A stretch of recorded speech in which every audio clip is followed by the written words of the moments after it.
Hello, Hi, Norman. how are you? I'm very well. I'm actually in a car because I had just finished at the SCG with the BBL match, and I Oh, couldn't get. This is okay. It's still not so a are we problem. live already? Are you streaming live already? Yeah, well, no, we're not live yet. I'm about to hit the button. All right, so I'm just going to get myself ready. All right, You can hear me, right? very loudly. Can you hear me? Yeah, yeah, I can hear you. Okay, good. So, okay, I'm hearing music or something. Can you hear me now? I can hear you. Okay, what we're going to talk about is clearly we'll talk about the India versus England match. It's a certainty. Okay. And if you want it, you Correct. can break in and out of the Australian India series. You can refer to that as well. Okay. Yeah. There's My, not much my, to talk about India and England, though. we have to talk about it a little bit, but no, but talk more about the reality. I mean, the fact is they had a natural lull from the last match. It's a natural expectation to not be at the same height. But look, India haven't batted yet, as you know, so we really don't know how good or bad the situation is at all. You know, Yeah, correct. so that's all right. Do you see that? Before we start, do you know that Catherine McGregor's got her own show every week? Do you know that? Catherine? McGregor has her own show every Friday. Oh, okay. That's on Sky, is it? Yep, on Sky. It's going to. The first few episodes, she's action packed with prime ministers and whatever else, but it's the same format as the show that we were on. So I'm Oh, okay. expecting her. She did tell me that as the weeks progressed, she's going to bring us back into play. Okay, nice. Okay. That's good. Okay, my YouTube channel is going pretty well too. If you see that's good. Yeah, how's it going? How many subscribers have you got? Quite a few actually. We're actually live, by the way. That's good. So I think it's a reality though that we have got it's everything's going really well, and it's thanks to someone like you, Harini Rana, because your friendship with me has been amazing for a period of time that I've known you. It's been fantastic. Obviously, Boria Majunda, Debash Sen, Kuntal Chatterjee. We've had amazing relationships over a number of years, and now I just can see the importance of that relationship coming through. And you've all been great. You've helped me immensely. I really appreciate your time. And I didn't know we were live, but we said good things anyway. It was fine. So look, tell me, Harini. Actually, I should introduce you to the public. I'm sure they know you very well already. So you've had extensive coverage on a number of channels in your time. You're also an ambassador for India on a number of fronts. Could you explain that to us as well? I would love to, because really you're multifaceted, you're eloquent, you're a beautiful woman, you're a lovely, warm-hearted woman, you're a pleasure to talk to, and you're very knowledgeable, not just about cricket, about the world. I think you should have your own TV show in India. Fingers crossed, Norman. Lovely to connect with all the viewers who are tuning in, and it's always a pleasure to sort of connect with you every time we're in Australia or you're in India. We always connect. Obviously, cricket and sport has been a common connect for us. But thanks for getting me on the show. I do believe that you're doing really well with your YouTube channel since India's tour to Australia, and it's a pleasure to be on it. In terms of obviously my Instagram handles and Twitter handles are mentioned there if people want to know more. But as you mentioned briefly, Norman, I've been a broadcast journalist for the longest time, for over a decade, and that's taken me to be covering some of the biggest sporting events, marquee tournaments, controversies as well. And along with it, I've had the pleasure of watching some of the best cricketing games or sporting moments and speaking to some of the well known athletes, greatest sporting minds. And that's what it's been. And obviously, being a woman in sport, is never easy. I have been, what if you call it, the under 30 sports editor, second female sports editor for a television news channel. And basis that, I try and use my influence in whichever way and the platform that I've been blessed with through my experience to encourage more girls to take up sport. And that's the ambassador bit that you got in. just before the lockdown, I was nominated by the government of Australia, Victoria, to be part of Women in Sport, the Global Business Summit. So, from non-sporting athletes, there were very few selected individuals from India, and they had people from about 29 countries, with the likes of Billie Jean King and a lot of other eminent athletes in Australia from overseas. And the whole idea was to get influencers or people who've contributed in some way in women in sport together for the Women's World Cup final, which happened on March 8th in Melbourne. And yeah, so that's something that I keep doing some stuff with the US Consulate General in Mumbai, because they keep encouraging more girls to take up sport. They have various campaigns revolving that, and at a very personal level, right? I keep sort of connecting and mentoring young girls who are wanting to be getting into sport. So yeah, that's pretty much what I think the journey has been. Lots of positives, lots of challenges, but all along it's all worth it. But you've said something quite which resonates with me. March 8th last year, as you know, the Women's World Cup final, some 85,000 people, Katy Perry singing her heart out. The crowd participation both before, during, and after was immense. And it marks probably the last, I would argue that's the last significant crowd in the world for any sport at all. It must have been the last match. And what a crescendo it was.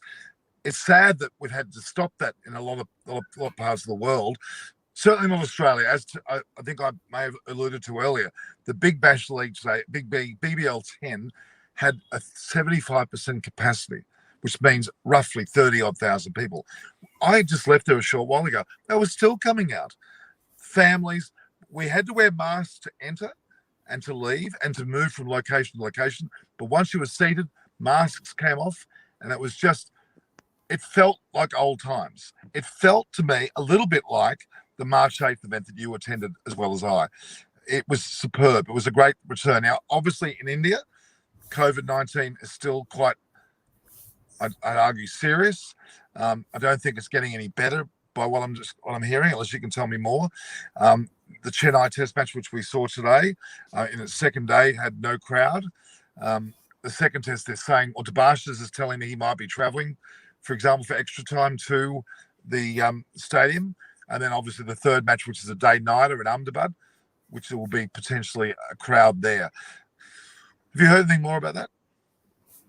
Well, Norman, what we're given to understand, obviously, it's great that things are getting back to the new normal that everyone sort of now needs to get used to. But in India, obviously, the first test, there are no crowds are going to be allowed. But what we're given to understand, to a 50% capacity, there is a possibility that crowds would be allowed in as an experiment for the second test match. And thereon, for the remaining of the tour in Ahmedabad, there could also be possibility where crowds would be allowed in, because Norman, this also in a way is a precursor to possibly IPL that will take place in India at this point of time. We're given to understand that India seems to be a possible venue, and the BCCI or the IPL are not mulling over the backup option of UAE at this point of time, because things are under control. The vaccination drive is on full swing in India as well. And that gives a lot of hope to people that the new normal, where we will be masked, where we will be following the protocols, but at least we can get outdoors, we can probably gather for a cricket match. So fingers crossed things go well. So this test, the series against England is going to be pretty much a precursor before the IPL, because that essentially will decide what happens for IPL. Will crowds be allowed? What would the capacity be? Will IPL take place in India? Will the protocols be managed? So there's, as much as there is the I mean, everybody wants to get back to the crowd, there's also that bit of apprehension. Now, you know that what happened at the Australian Open, even though Big Bash continues, there is slight concern with Australian Open, with the crowds being allowed, not allowed, certain players or squad members who've been part of the backroom team testing positive. So that's, I think, everyone sort of aware of the risk that is involved. But the vaccine that has come in, that gives a lot of hope that things could well be under control and be back to the new normal that we all are going to be used. I'm not hearing you there, Harini. Can you hear me? I can hear you, Norman. Can you hear me? Okay. You just broke off for a split second. You're fine now. Can you continue? Yeah, so I was saying that with the vaccine drive coming in, everyone in India is very hopeful. And also the store of England, whatever happens from the second test match onwards, I think it's going to be a precursor to a lot of things that are going to be decided with regards to the Indian Premier League, where it takes place, will the crowds be allowed, which are the centers that we're looking at. So this is pretty much a dress rehearsal for the big event that will come up in April. So a lot of eyes would be on how things unfold and how controllable it is to ensure that the COVID-19 virus does not spread despite allowing fans back to the ground. So effectively, when let's just take me as an example. If I were to, and I have actually put an application in for not only a visa but permission to leave Australia to come for potentially the last few matches, the Ahmedabad matches. Not that's too soon. But imagine me going to India. Now I will be subjected to a 2-week quarantine when I land. Will I? I think that's the protocol at this point of time for any overseas travelers coming from abroad, any sort of area, be it UK or any other region. There is a certain protocol for every state. So, for example, Maharashtra, where Mumbai is, they have their own protocols. And every state has their own protocol, right? Every region has their own protocol depending on the spread of the virus, the active cases, the recovery rate. And those are all dynamic regulations. They keep evolving after every 48 hours. They are being constantly reviewed. At this point of time, what we're given to understand is that international flights have been suspended till February 28th.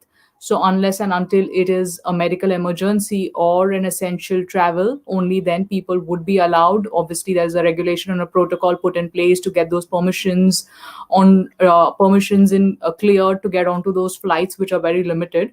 So there will be protocols in terms of if you be wanting to come to Ahmedabad at this point of time. I'm not sure in terms of what the feasibility would be, but surely the borders are yet to open up because there's still that discomfort of foreign travelers coming to India because that could again risk. Spreading of different strands of virus that everyone across the world seems to be talking about.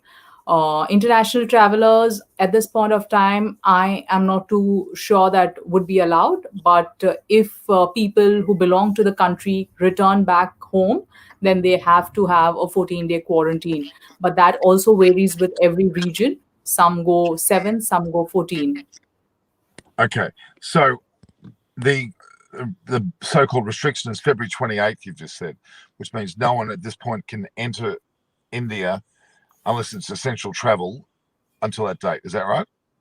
Absolutely, unless you belong to the country and there is a strong enough reason which falls into the emergency region for emergency reasons for you to be visiting the country, there is a little sort of regulation that has been put in place. And what I meant by suspension of international flights is the outgoing flights and the incoming flights coming in, or which are normal passenger flights.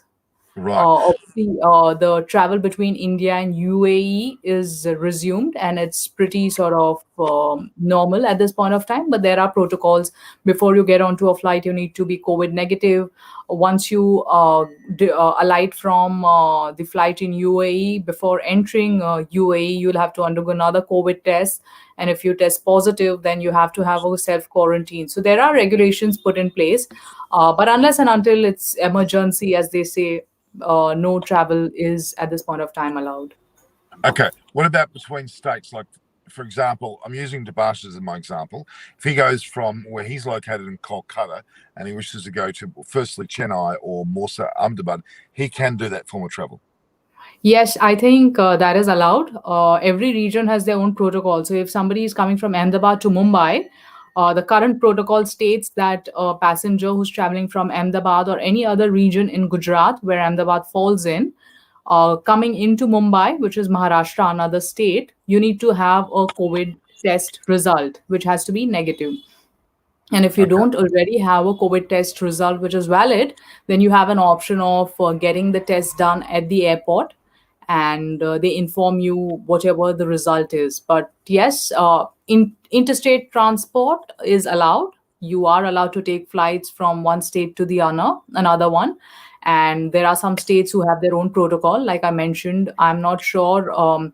At this point of time, what I understand is that Ahmedabad does not require people when they're coming in to have a COVID test. But Maharashtra, if you're coming in from a region of Ahmedabad or Gujarat, or you're coming in from a region of New Delhi, then you do need to undergo COVID test or have a valid COVID test result to enter in. And if you don't, then you need to undergo the test facility which has been set up at the airport in Mumbai before you're let in the city. Okay, so the COVID-19 test must be negative. I get that, but they then can automatically enter the state from state to state. There's no form of quarantine for 2 weeks at all, even for a negative. That's the case. They can walk straight into the state, so to speak. Absolutely, absolutely. Right. From one state to another, it's pretty easy. Some of the states don't even require a COVID test report, but there are a few states which have sort of, with the possibility of high risk that they have encountered, and there are cases where they are rising. So incoming flights passengers need to have those tests done. But I think things are easing out here. Especially with the vaccine that's been handed over to the frontline workers and to the medical staff. Things are looking a bit more positive and optimistic than they were 7 months ago, where things were really sort of uncertain. Yes, uncertainty still looms large, but at least there's this positive that the vaccine is there and people are getting vaccinated, and people are able to sort of resume a part of their life in the new normal conditions. It's amazing. That's a great comprehensive discussion. I would argue that's probably the best discussion I've had regarding COVID within India up until this point. I've had some mixed reactions from people as to what's really going on, and obviously I'm outside looking in, and that's the most comprehensive explanation I've had. That's brilliant. I should be getting on every network explaining that, because it's just sensational. Bori has talked about it a lot in his programs on Sports Today, and they've been excellent as well. But the reality is that India seems to be improving steadily but surely, and with the advent of these matches, as you said, like a precursor to the IPL, it looks great. I think it's fantastic. I'm sorry, I'm going to have to talk about the match today, day 2. I'm sorry, I have to mention. I think everybody heard you talking to me earlier, but you didn't want me to talk about that. Yeah, I think I just read some comment by KP saying that I don't know if you keep a tab on the Indian media or the social media, Virat Kohli should probably be going on another paternity leave. Well, it was never going to be easy, right, Norman, when you're coming back home, especially from the conditions that they were on display in Australia, to be coming back home and playing at home where the conditions are totally different.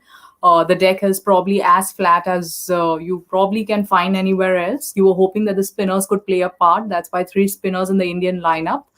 But the way Joe Root and Stokes have put on a show, I think it's incredible, right? I mean, to be smashing double century in matter of few months in this year, I think it's incredible. Speaks volumes of the kind of talent that he is. And he just makes it look so simple. It's never so simple to be getting that score, especially in the conditions that are in display in Chennai. You're coming from overseas, especially you're coming from different weather conditions, different kind of environment, and you come in here, you're in a bio bubble, and to be putting up such a performance. Yes, it's not been a good couple of days for India. It's been a hard toil. You don't expect 16 no balls to be given at all. It's unacceptable, especially in a match or an occasion like this or a series like this. But it's just not been India's days so far. Last 2 days, it's been tough on the bowlers. It's Gotcha. You're back. Can you hear me? I can't hear you at the moment, Harini. I lost you. That's all right. Norman, can you hear me again? I'm guessing you're still talking. Well, Harini Rana's been fantastic. She's given a great update. We'll just wait and see if she got back online here. You got you. Norman, You're back? can you hear me? I can hear you now. We lost you for a second. That happens. Yeah, so I was saying that, it was never going to be easy for India, especially in the conditions that are going to be there in India. But credit to Joe Root and Ben Stokes, the kind of support that Stokes has given for that brief knock. It's incredible. The conditions that are on offer in India, in Chennai especially, they are testing conditions. They're not easy to be scoring a double century the way sort of Stokes has scored. I can hear you. Can you hear me? You can hear me, Norman? I can hear you very loud and clear. I got you clear. So just Yeah. quickly, So, your so point. I think it's been a tough toil for Indian bowlers. 16 no balls is not something that is acceptable, but they're obviously trying their level best to ensure that India bats deep now. That's the onus is on the Indian batting lineup now to fire. We've seen what England could do. Now the onus is on the Indian batting lineup to stand up against the English attack that we've got, especially with Jofra Archer in the mix. It's going to be interesting to see how the Indian batting lineup sort of puts up a fight against the English bowling lineup. I must say, this is so exciting to watch this, regardless of the fact that it's been a rather inked out couple of days of batting. The intrigue that we're not sure about exactly what's going to happen, whether Archer will bowl well, whether he won't. The top six in India are absolutely fantastic. I've got great confidence they're going to do very well. My light's just gone out. Hang on, I'll just turn a bit of an engine on here. There we go. All right, we've got lights back on. The fact is that the Indian side have been absolutely fantastic, and I'm not trying to overstate things, but the way India have played, they're fearless, even though things have gone against them the first 2 days, and Roots batted well, and Sibley and Stokes. The reality is India have supreme confidence in themselves, not only with Kohli, but with Rahane and Pujara and Sharma. They're going to really, I think they're going to make a real fist of this, and they could bat for the 2 days themselves and score an equal total to what we just saw. I've got great confidence in them having that. And I said that during the test series. I had Deepta Gupta and Pragya Orja talking, and they were quite concerned how positive it was with India then, and it proved correct. We all have been very impressed with India, and I think now, great challenge to them. They could be chasing beyond 555 tomorrow, but I reckon they're ready for it. That's going to be magnificent to watch the battle, don't you think? There's a renaissance after what happened in Australia. I wish you were here, Rena. It was such a magnificent thing to witness and to watch the crowds, and it was just amazing. And the love of India here, the true love of India. I did a street talk the other day. I'm not sure whether you saw that. I had people talking, from a young 12-year-old boy was raving about Washington Sundar and how impressive they were. And we jokingly talked about he'll tell his grandchildren about this series. It's left a mark on Australia, not just India. And I think there's a renaissance. I wish you all were here to witness it. The natural lull of this series, of course, you're on a massive high in Australia. You're going to be a little bit mentally down when you play your next test. It's impossible to keep that level of exhilaration up. And as I can see that the way that India have played, not badly, they've been a little bit down, and England have been capitalising on it. But you wait, Kohli will come back. And the comment in the moment there saying that Kohli should go on for another paternity and maternity leave, that's rubbish. The reality is that Kohli's the leader. Rahane's a great deputy. They're gonna do well. I can see them getting the 500 relatively well. Absolutely, Norman. I think in terms of the conditions, there's nobody better who knows these conditions well than the Indian batting lineup and the Indian team. That's why they say the home team always has the advantage. So, full point on the fact that Indian batting lineup needs to put up a great show. And there's no reason to believe if Stokes and Joe Root could put up a performance like the way they have, despite traveling across, then there is 100% certainty that the Indian batting lineup, which has been doing really well, which has stood up against the challenges of Australia, is going to be scoring big. And obviously, the pressure will be on the Indian batting lineup to fire and fire well. Virat Kohli is under no pressure, as much as people believe that social media is putting pressure on him. But it's not like Virat Kohli looks up on the social media before going on to play for India. So he is pretty comfortable in his own position, and there is definitely no threat to that. So he's very well aware, and that was a quiet confidence that the Indian team had. Like if you listen to Virat Kohli or if you listen to Jasprit Bumrah after first day's play, Jasprit was very clear that we know what the limitations are available to us in India. The conditions are in a certain way, and obviously the COVID protocol of managing the ball, not using saliva, those also add to the challenges that the bowlers have. And now those are the challenges that both the teams have. So they need to manage between all of those limitations and try and ensure that they get those 20 wickets. So that's something that the Indian bowling lineup is aware of. Yes, it's been tough 2 days of toil for India, but the onus will be on the Indian batting lineup, as you mentioned, the top six to fire all guns blazing, because this is their home net, this is their home turf, and it the players need to put up a good fight. And I can see quite a few people, Shubham Bhati, saying Rohit Sharma for double century.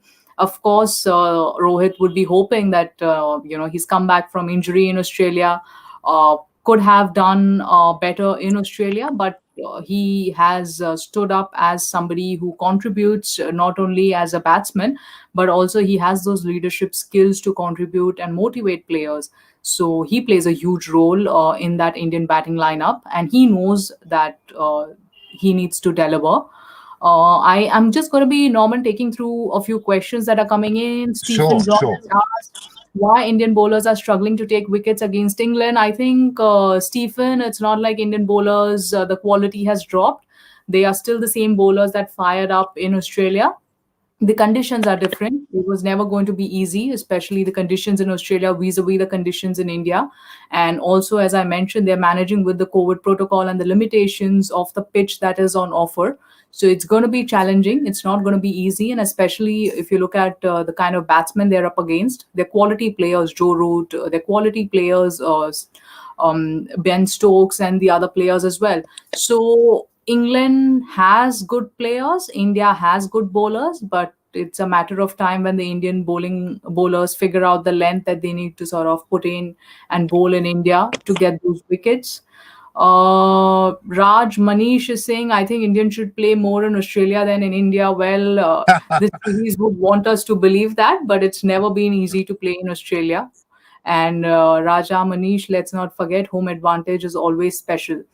The pitch will help England spinners more after day three. Yes, that's the reason that India opted for three spinners to be in the in the bowling lineup and the 11, because eventually you would expect Chennai track to assist spinners. However, we haven't seen that kind of assist. And in a test match like this, especially when you're playing in India, toss plays a huge role. So I think India was a tad unlucky to be not winning that toss, because that would have turned the tables around for India as well.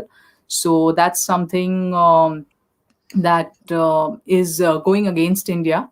But let's hope in the next test coming up, India and Kohli could get on the right side of the coin. Addition of Kuldeep as a spinner, could that have helped? Well, it was a tough call for selectors to drop Kuldeep, especially knowing the kind of performance he's had. But I think the selectors and the selection of the 11 has been done, keeping the conditions in mind and the players that are available. So at this point of time, we have Nadeem, who's part of the 11, and I think he's doing a pretty good job. Do you think the crowd absence is helping India? Now, definitely, there's no denying the fact that when a overseas, especially when, for example, if India goes to Australia, crowd plays a huge role in also contributing to Australia's success, because the crowd gets nasty. It's not so much back in India, but crowd definitely is the 12th man that every home team sort of banks on. So crowds being there does keep the players on edge. The noise and the sound in India does make a difference. It does distract players. But if you're quality players, you're beyond all of these. But definitely, crowd plays a huge role, especially if there's a especially if there's a visiting team and you want to put pressure during certain moments. A home team knows how to use and capitalize the crowd on. What would be India's game plan tomorrow for batting? It's simple. There is no game plan. You need to score big, score deep, and score as long as you can. Because if you're looking at that score that is 500 plus or reaching to up to 600, then there is no option. It's pretty simple. The strategy has to be bat deep, bat as long as you can, and score big. And just stand up against the English bowling lineup, because the conditions are in your favor. You just need to maneuver with the spin that'll come into a play on day three, day four. But it's pretty simple. Just bat long. This pitch is not looking like a proper Chennai spinning pitch. Yes, it does not seem to be at this point of time, but I do think that spinners will have and the third, and possibly if we manage to get fourth, which at this point of time seems unlikely, But yes, spinners will do play a part in this series as well, not just this match, but series as well. Norman, those are the questions that have come through. But in case if there's something else that we need to chat on, we can continue because I think I've taken most of the questions that are being asked. Look. Aren't you the consummate expert? The way you handle this interview floors me. You're just brilliant, Harini. It's so refreshing to see someone as good as you. You take my hat off to you. You're just brilliant. I mean, you put me to shame. It's just so interacting. It's not funny. The reality is, I wanted to mention the fact that, okay, India's batting. You say that there's an element of pressure or on them. I think they're going to rejoice. Pujara is licking his lips. He can't wait to get out there. You've got Rohit Sharma on his home turf. He's also mouth-watering and wanting to go out there. Gill, oh my God, Kohli, Rahane, those 5 batsmen, then let alone Rishabh Pant, I'm being really very bold and saying this, they're gonna reach 600 in a canter. I'm extremely excited. They're going, as long as they don't get too carried away with the expectation of scoring runs and they take their time, they're going to ink out a huge total. I mean, the only issue is wonderful if India go out and score 600 plus on the next, say, days 3, 4, and into 5. It's wonderful. But the reality is there's a bizarreness to all of this. The World Test Championship, if India and England have a 2-all draw in the series, they both miss out. And then Australia potentially go through, which floors me. I can't work out how that's possible. But if India have a draw as a 2-all draw with England, which is still a commendable series, Australia go through. I find it flabbergasting. And New Zealand sitting there back there waiting for someone to play against them. Australia doesn't deserve to jump England and India. But that could well happen if they fight a really ding-dong battle and have a 2-all draw, which means both teams probably played magnificently to get that result. They both miss out. I wonder what's going to happen in the back rooms when the last match comes and say, let's say, for example, one's going to lead to a 2-all draw. Are they going to compromise? I'm joking, of course, but my God, they both miss out. It's horrible. It doesn't make any sense. We're probably going to have a great series with a great tussle, incredible play from Stokes and Root, and obviously the Kohlis and Pujaras and like in competition. It's going to be wonderful. I hate to see it go 2-all. I hope one dominates enough to win 3-1 because that probably puts them through. Because I think they deserve it. Both sides are certainly up there. New Zealand, on statistics, based on statistics, is certainly deserving to be first. Australia, they're in a bit of turmoil. I'm not sure what you're hearing in India, but I do a regular newspaper update. Here you've got Greg Chappell announcing radical changes in the papers. The Sydney Morning Herald only as recently as, I think, this morning. And Ian Chappell also having his say. You can hear me? You can't hear me? I can hear you now. Okay. The reality is that we're going into panic stations a bit in Australia. We certainly need to overhaul our team after any loss, but we're going slightly in a panic mode there. Justin Langer's been talked about as being too harsh. Tim Payne not being strong enough. All the experts are coming out. Michael Clark's been good. He has actually questioned Tim Payne. Others have supported him. But yeah, we're going through some turmoil here, but we don't deserve to be in the World Test Championship final. India certainly does, I believe. And if they have a draw against England, which is still a commendable result, they miss out. Let's hope. What's your thoughts on that? I think the regulations are something that everyone's debated about, but it is what it is in terms of the regulations. They're not going to change. India currently is at the top with the kind of performance that they've put up against Australia. But it'll be a shame, right, if a nation like India, which has contributed so immensely to Test cricket, and Australia as well, which has sort of supported Test cricket, because if you look at the big three, essentially it's India, England, and Australia, and they are the ones who are pulling in the crowds, they are the ones who are pulling in the money, and they are the ones who are sort of getting Test cricket to be alive and kicking. Yes, I do understand other countries do play a part, but these are the big three that sort of drive Test cricket, especially at a time when you look at the India-Australia series. This is a time when people are stating that, Test cricket is losing interest, it's losing its sheen. But here you had one of the finest cricket series that we saw between two top nations, filled with some amazing sporting moments and performances, and the kind of results that we've had. And if you look at that in terms of just playing a huge role in revival of Test cricket, I think there's no denying the fact that India and Australia and England will play a huge part, and they need to be there. So it's something for the governing body to look at in terms of the regulations. But currently, yes, India is at the top, and it'll be a shame if India does not make it. But I do believe that India would probably be part of that Test championship eventually that takes place. There is no way that you would want to have Test championship without the Indian team. It will lose its sheen, because as much as you might want to agree or disagree, it's a fact that Indian cricket team, the players, and the team contributes immensely to the revenue of world cricket, be it the tests, be it the one dayers, be it the T20s. So it's something for the governing body to look at.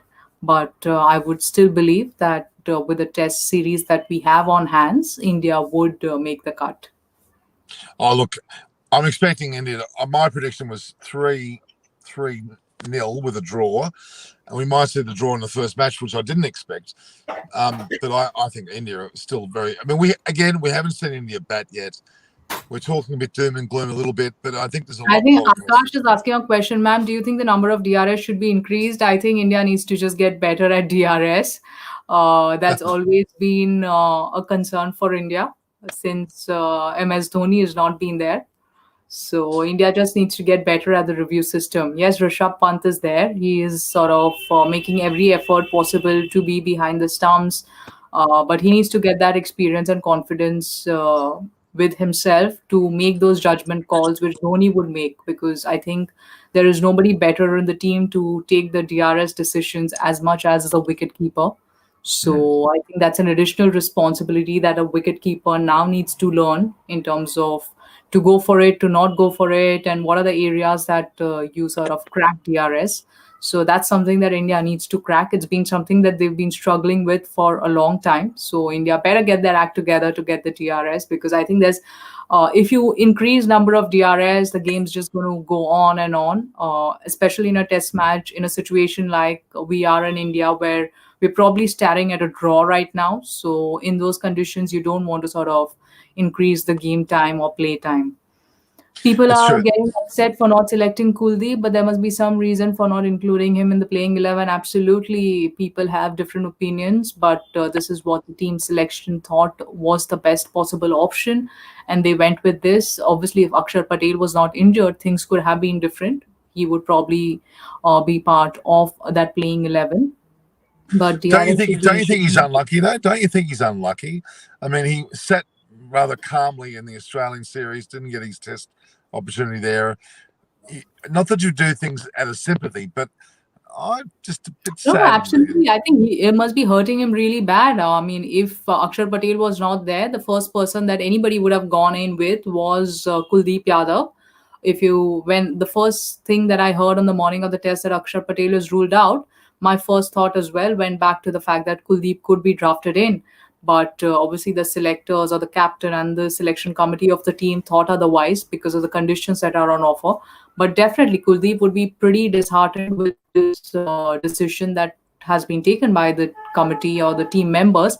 But come on, I mean, if you look at the kind of selection that India has done in Australia, there have been some bold decisions that the Indian team took even after 36 all out.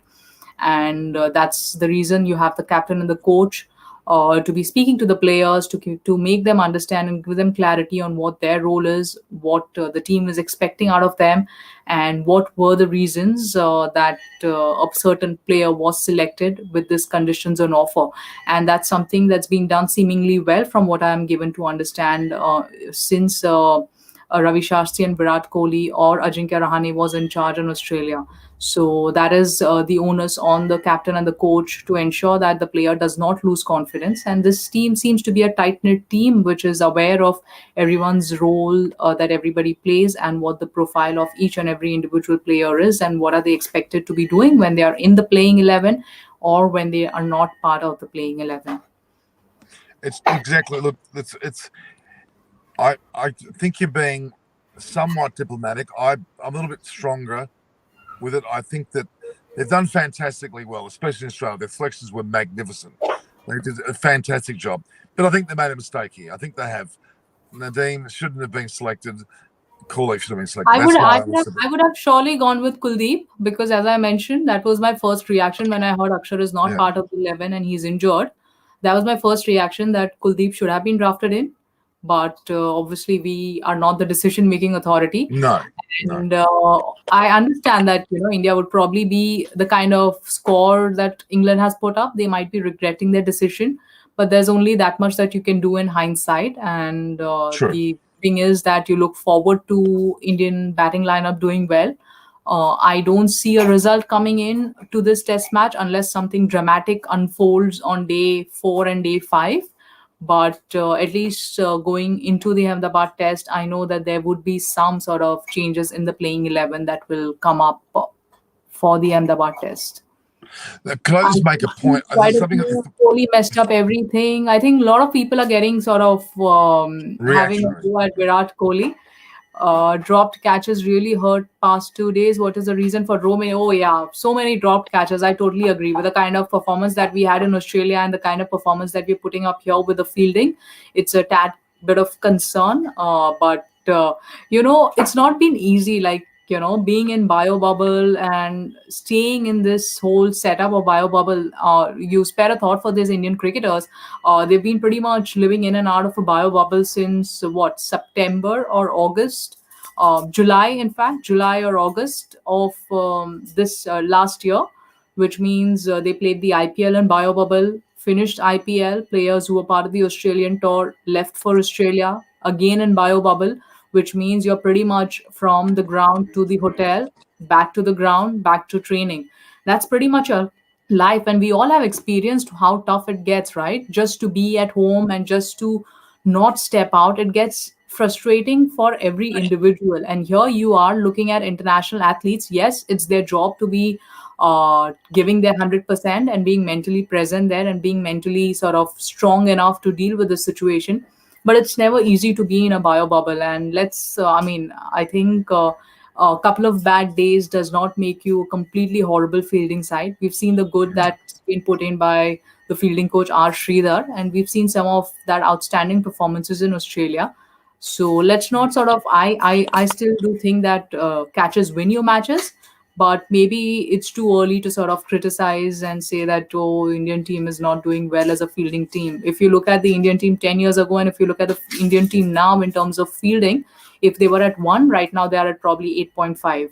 So I think there's been a lot of hard work that's been put in by the team. It's just a couple of bad days or tough days for the Indian team, and it happens, right? I mean, if the bowlers are not picking up the wickets, the energy sort of drops, shoulders drop, because it's been just like hard 2 days out there in the conditions that Chennai offers and the temperature that they're playing in.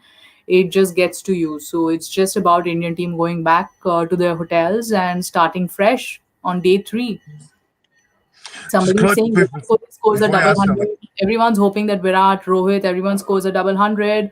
Harini, please tell why. Okay, there are a lot of comments coming in with regards to a lot of uh, individuals talking about political issues and cricketers getting involved. I think there is a thought process that every individual and every Indian has an opinion. Yes, they are cricketers. I might just be a citizen, but every Indian has an opinion and they have every right to express their opinion. And that's why we are a democracy. And it's just about accepting everybody's opinion as an opinion, because I think at the end it's important to be open to a dialogue, to be open to different point of views and different ideologies, and that's why we are a democracy. Before you answer just quickly regarding well, I've been fortunate enough to have Monty Panesar, Adam Hollyoak, Barry Knight. From an English perspective, they're good friends of mine. They came on to talk. They're all very obviously excited about the way England have been playing, but they're also wary that India haven't batted yet, and they keep repeating that. The other thing that I wanted to bring up was I'm a firm believer when a test team is selected, if fit and all is well, that you keep a stability to the batting lineup. And my concern is that, and I think India are doing a great job, especially what happened in Australia with the 8 or 9 players being out and the need for change. They've done a great job. But now India need to keep a stability to their lineup. Their batting lineup, the top six, should not change under any circumstances. Agarwal's not there, but other than that, the top six is very much the way it should be. My concern is that their bowling lineup, especially when they've got fitness issues, I get that. But they need to have an element of stability. I don't think it was healthy to bring in too many changes yet again with Nadeem. That's where I'm concerned. Forgetting Kuldeep or not, the reality is that they shouldn't be changing their lineups too frequently. I know horses for courses for certain grounds, but I believe the most successful teams in the world have been teams that haven't changed that much from game to game. And I'm probably pointing my finger at the Australian sides in the past, some of the West Indian sides. Now India have to settle on 11 and keep to it as much as they can. That's my only criticism. That I know certain pitches are more spin friendly, more pace friendly. I get that. That may lead to one change. It shouldn't lead to many changes. I think my thoughts are that Jadeja's out, so the so-called all-rounder's missing. Pandya would have been thought of as a replacement for that, but they need to keep a little bit of stability about their side, and they certainly seem to have it with their batting. Their bowling, not quite yet. What's your thoughts to that? I think it's amazing, right? I mean, it just baffles me that Jasprit Bumrah, world's number one bowler, is playing his first test in India. Amazing. So I think that's an amazing stat, right? If you look at it. But apart from Absolutely. that, if you look at, I do agree, Norman, with regards to the bowling lineup. But bowling has always been India's Achilles heels when you look at it. It's not been their strong area. But overall, if you look at Indian team in last 24 months, the kind of bowlers that we have got in test cricket overseas, in test cricket at home, I think it's phenomenal. We probably right up there with anybody in the world. And in terms of the composition of the team, I do understand. I mean, I am somebody who believes, especially in a home series, horses for courses. You should have your core, which is your pacers who are pretty much drafted in or sorted in, and you will have those two or three variables. Now, a lot of factors go into this. Is Hardik Pandya, will he be allowed to bowl? Is his arm or injury okay? So there are a lot of factors that go in because we've seen Hardik, who was obviously not, who played the IPL but didn't bowl. After that as well, he was part of the Australian team. But so there are a lot of concerns that India also has. But I do believe, especially in a home series, it is horses for courses because every region, every ground has a different sort of pitch on offer. Even though I do believe overseas India has a set bowling lineup, but in India they are. I mean, I'm of the opinion that it should be varied. The core remains the same in terms of the batsmen or the bowlers with your pacers, but spinners you're going to vary. And in spinners as well, you have Ravindra Jadeja, you have R. Ashwin. But in case of injuries, it's going to change. And again, going back to Kuldeep or no Kuldeep, well, that's a risk that the selectors have taken. It's not fired for them, but I do know that if Nadeem would have done better with more tallies to his wicket tally apart from the two that he's got right now, everybody would have been saying that, oh, it's a great call that the selectors and the team have taken. So I still think horses for courses when it comes to India.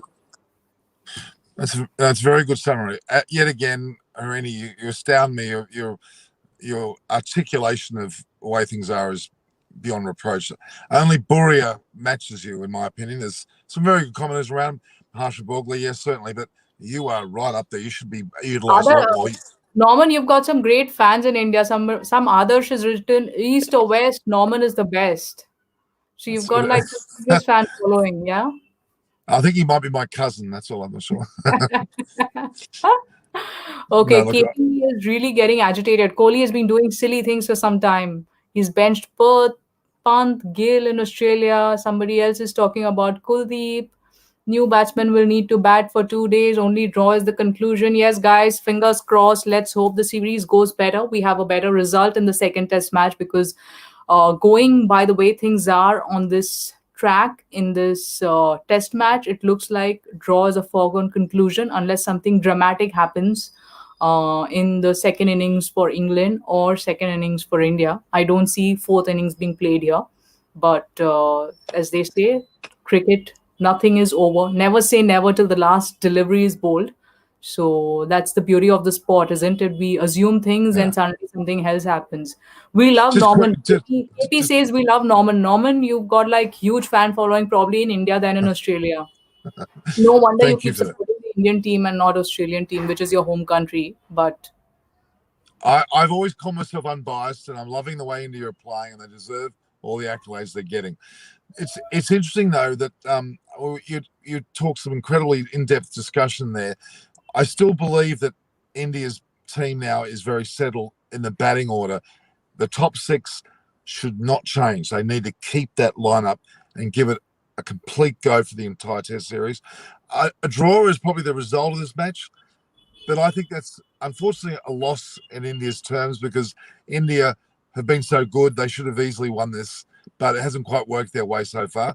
Well, let's see. They might score big and we might be shocked by a collapse in England's second innings. We'll never know. Look, I think this has been magnificent. Harini, you're wonderful. And your Twitter and Instagram handles there are at Harini Rana. My God, everybody, join up with her. so all Twitter and those guys Instagram. who are putting in this comments and all those people whose name I've taken, you guys better go onto Twitter and Instagram at Harini Rana. Follow me Exactly. and please be in touch. Any cricket and sporting discussions, we're always available on Instagram or Twitter to have healthy discussions. So thanks, Norman, for I love inviting this. me over. You're going to be on again. Could you come and guest on one of the days? I've got Jeff Thompson on the fourth day. Would you like to be on with him?